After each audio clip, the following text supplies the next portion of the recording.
And today I figured that we would try to get this Ford 820 running, and worked on this a little bit. Finally got the brakes put back together after like 6 months and got the new rear wheels I got for this thing on here.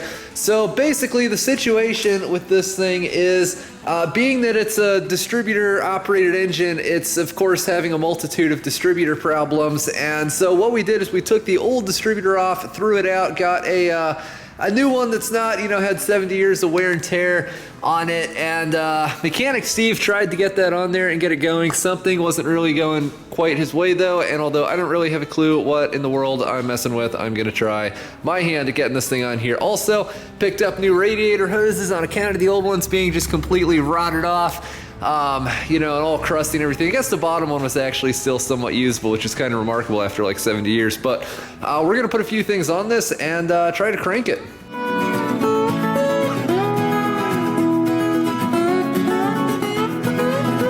Now, normally I'd really want to flush something like this out quite well, but when mechanic Steve and Justin from The Good of the Land were here and we were trying to get it going, we let the hose run through it while we were trying and failing to get this thing cranking.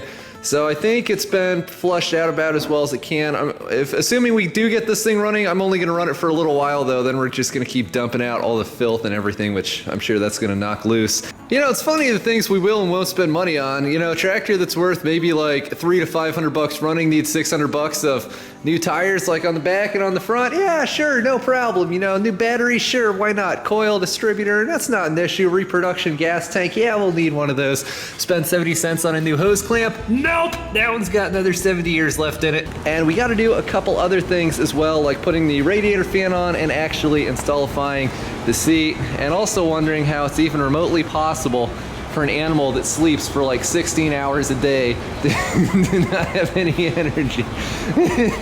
So since we all know the best way to get an old engine running is to jack with everything that isn't the engine possible, that's what we're gonna start off with. Now this tractor, since it's an industrial tractor, doesn't have a 3-point hitch or a PTO. Really all it can do is pull things and produce hydraulic flow with a pretty impressive pump actually that's on the front of the machine. So I got it, this drawbar here, I'm told this will fit. It seems to be a fairly standard universal design, so we got to try to put that on here. You can see this is normally where the PTO shaft, that thing which spins and can power equipment, runs, and as you can see ours appears to be leaking, which isn't all that surprising. So let's get this taken off and we'll make a new gasket with some RTV for that, and see if we can get this drawbar on here so I spend less of the day tripping over it.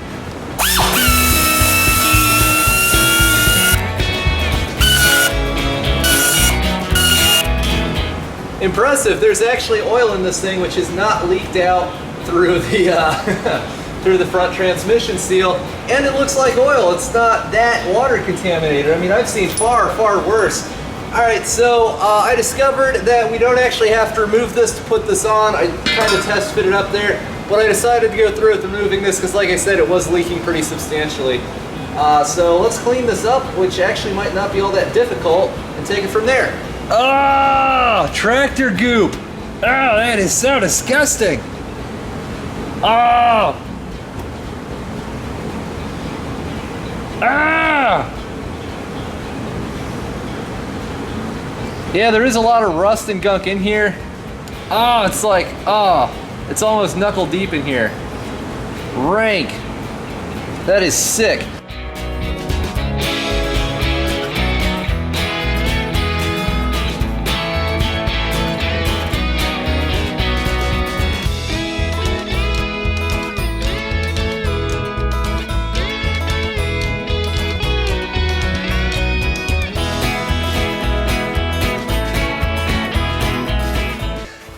So this thing, man, it was pretty stinking nasty. There's all that rank, like rusty crap that came out of there, and some oil as well, but I got this thing RTV'd back on here now.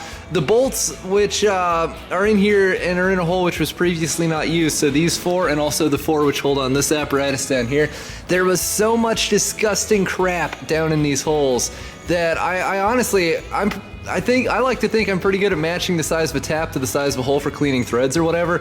Well, I got it wrong, so much so that the tap would actually just like spin in here, like not even contacting the threads. There's so much crap I couldn't even tell what size hole these were. So I ended up spending like probably close to 2 solid hours cleaning out these 8 bolt holes and installing them. And I will say I'm not too impressed by the quality of this drawbar here. You know, the friggin' bolts don't contact with the top of that plate there, and there's not really any way to get them to. And it didn't fit around that drain plug, which is fair enough because most people never bother to change the oil and things like this. So I had to mutilate it some, as you can see where I took the torch to it. But yeah, it's genuine factory fit right there. Oh, not the Ford factory, obviously, but I'm sure it came from some factory somewhere. Anyway, I went out to go check the mail, and I found these carriage bolts that I ordered, and these are hopefully what we need to attachify the fenders back on this thing. They're one size bigger than I can get at the local hardware store, so I had to eBay them. But that's the thing, we started working on this last week in my spare time, and I ordered them and they showed up and we're still working on it. Anyway, so yeah, hopefully we can stick the clamshells back on here. Not directly related to getting this thing running, but it would be kind of cool to have the fenders back here, wouldn't it, Lucky? Sure, Dad. Humans sure mess with some strange stuff for hours a day. I mean, I could grow tomatoes in this. Oh, that's disgusting.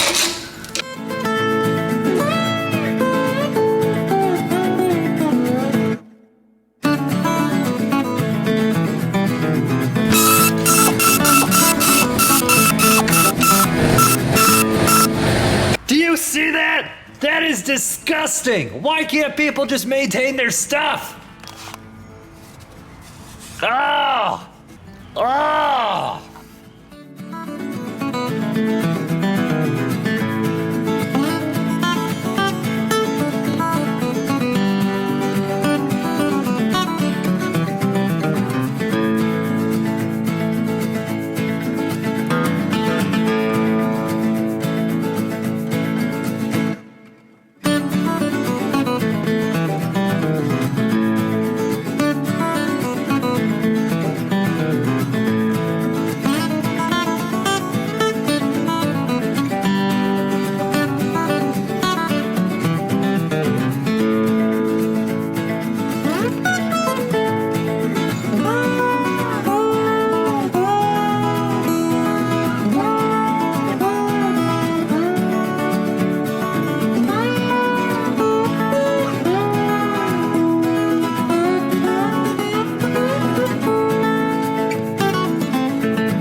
I'll show y'all what I've gotten done over here. Now in this center section of the tractor behind the transmission but before the rear end on this beast, I think on most tractors there's some type of like hydraulic sump or something. I'm not entirely sure, but since this tractor doesn't have the normal hydraulics that most, you know, other machines would, since it's an industrial tractor, it just has that external pump on the front.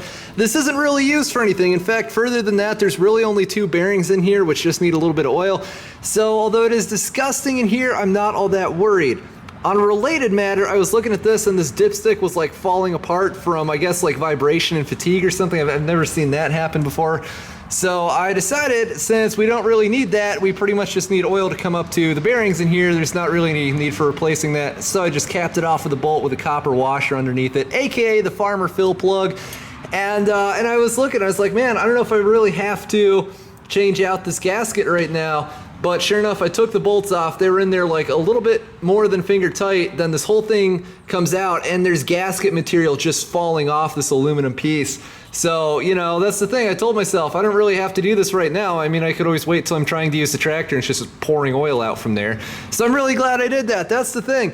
You can't, on old farm equipment especially, you cannot look at something like that plate and say, oh, you know, that's probably not going to cause any problems. If you're already into stuff, taking things apart, and it's not much more work, it really is best to invest the few extra minutes required to essentially put a new gasket behind something like that. Because it's true, you really can assume nothing on old equipment like this. So, on a lot of tractors, like the non-industrial versions of this is where those 3-point arms start, like right back here somewhere.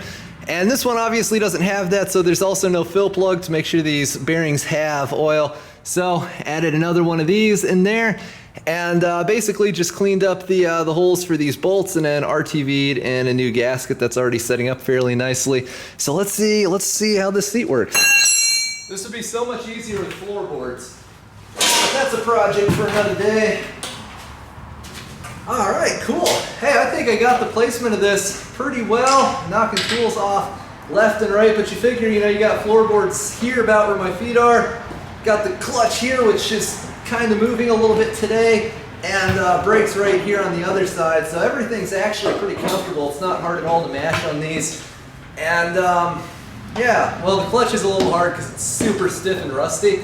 But aside from that, I'm pretty happy with where I ended up putting the seat on this thing. I kind of had to guesstimate where I was going to drill the holes for this spring, but it's got a nice amount of give to it, and this is pretty cool. Now, what I can say is the worst thing about working on older equipment like this is that it takes forever to do anything on it, due to the fact that a lot of things, they're not the same as they are on modern equipment. Like all the time I spent trying to get something on that four-sided drain plug instead of like a hex-headed drain plug like modern machinery would use. And every single gasket on this basically needs to be changed. That's one lesson I've learned. If you're going to rely on an older piece of equipment, you basically have to plan to change every gasket and seal, because this thing, you know, I don't think it really has that many hours on it, but it's been sitting for, you know, a large part of its life. So these seals, which probably weren't that great in the first place because those were in the days before RTV. However, working on stuff like this, while it is time consuming, it is very, very rewarding. I find this quite relaxing. It's nice to get to interact with an old piece of machinery like this. Like working down inside of this thing today, I saw some fresh machining marks in there which have been covered by oil for like 4 or 5 of my lifetimes. Maybe not quite that many, but still. And I realized, you know, this probably has not seen the light of day and been without oil covering it since like 1957 or whenever it was they made these. This series of tractor looks kind of like an 8N. Some people think this is an 8N, but it's not. It's like 2 generations newer and puts out about twice the horsepower. Instead of that little 4-cylinder flathead, this has the mighty 172 overhead valve. Dun-dun-dun. No. All right, cool. Yeah, well, shoot, now we just gotta make a run, I guess. Something else that's great about this old style of seat, so if you're leaving it out in the rain or something, you just flip it up like that. How cool is that? Almost as cool as having a running tractor! But that'll be maybe tomorrow's problem. Hopefully I get to go cut some hay tomorrow. I don't know what day this will post, but that's why I worked on this today. I'm waiting for the field to dry out a little bit. But yeah, I mean, we got a lot done. The oil change, some odds and ends on the engine, changed out multiple gaskets, cleaned all that stuff up, got the fenders on, got the drawbar on, and what else was there? I think there's something else, but I don't know. Whatever the case, not really any closer to running, but closer to functioning. So I'll take that. It's still progress moving forwards, and this is going to be maybe tomorrow's project. I'm still not sure yet, but we'll be getting back to this. Thanks for watching. Don't forget to rate, comment, and subscribe for more.